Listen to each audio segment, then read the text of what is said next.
With the city reeling from Maladie's opera debut, Mundi takes a personal stake in tracking her down.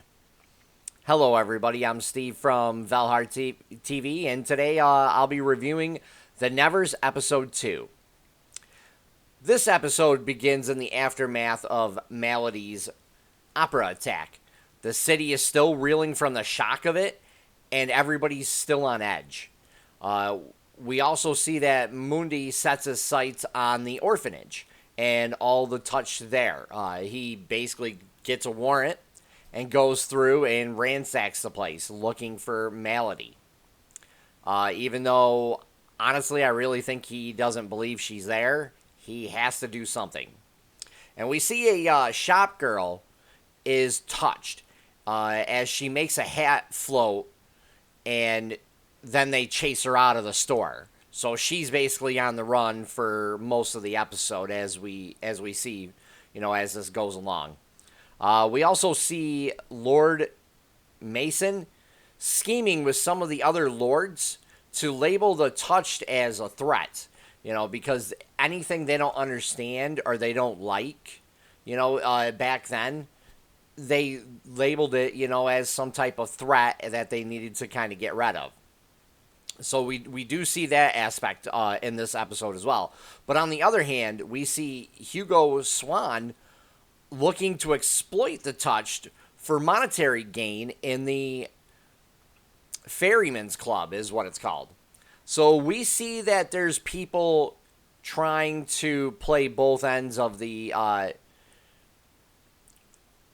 all of this with the touched. We have some who wants the touched labels as threats. We see that others want to exploit them for some type of gain.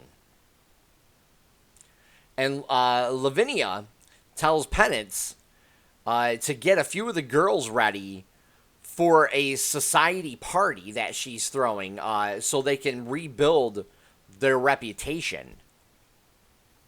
But when they arrive, they're basically told they have to wear these blue ribbons to be able to identify them from the other guests.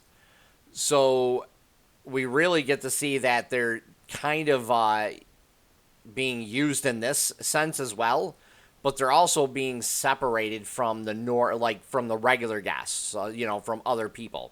And we even see in this picture here, we get Primrose basically is a souvenir photo booth. So, we really get the sense that the girls aren't happy that they're being shown off, that they have to use their gifts moderately to entertain these guests, and show that they're not a threat, that they're docile almost. So, yeah, there's a lot of different factors here, especially with everybody that we've met so far. So we see that really everybody, again, is trying to exploit them for some type of gain. There's a couple of big reveals in this episode as well. We get a good exchange of dialogue from Amelia and Maladie. And we also get to see Dr. I'm not sure how you pronounce his name. Hugh? Hague? Not sure how you pronounce that. From the last episode, and we get to actually learn a little bit more about him as well. So I thought that was actually kind of neat. This whole episode was really, it was story driven. There wasn't a lot of action in it. There wasn't a lot of big sequences because this was driving the plots forward. Because there's subplots as well as the main plot happening all at once. And we kind of keep getting glimpses of that as we go along. The practical effects in this were good. I actually liked them. I did like how they explained how they made Primrose look so tall at the party.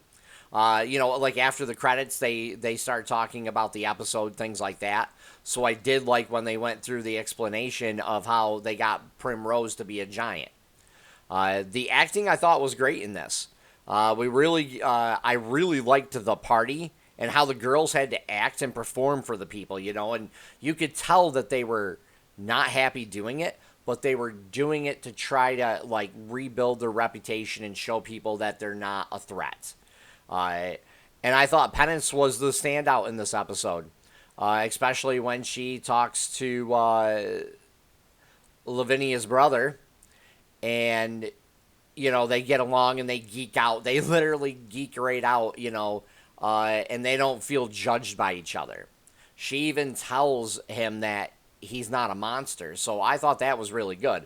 And again, this episode was about exploiting the touched in some way, or labeling them a threat so the lords can kind of keep control.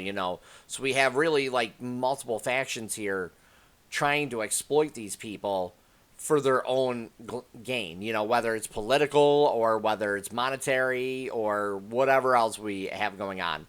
And the twist at the end of this episode shows that everyone has their own agendas.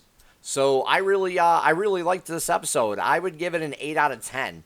I can't wait till next week to see the third episode. If you guys like what I do, please hit the like button and also subscribe, as I'll be doing more content each week. Take care for now, everybody.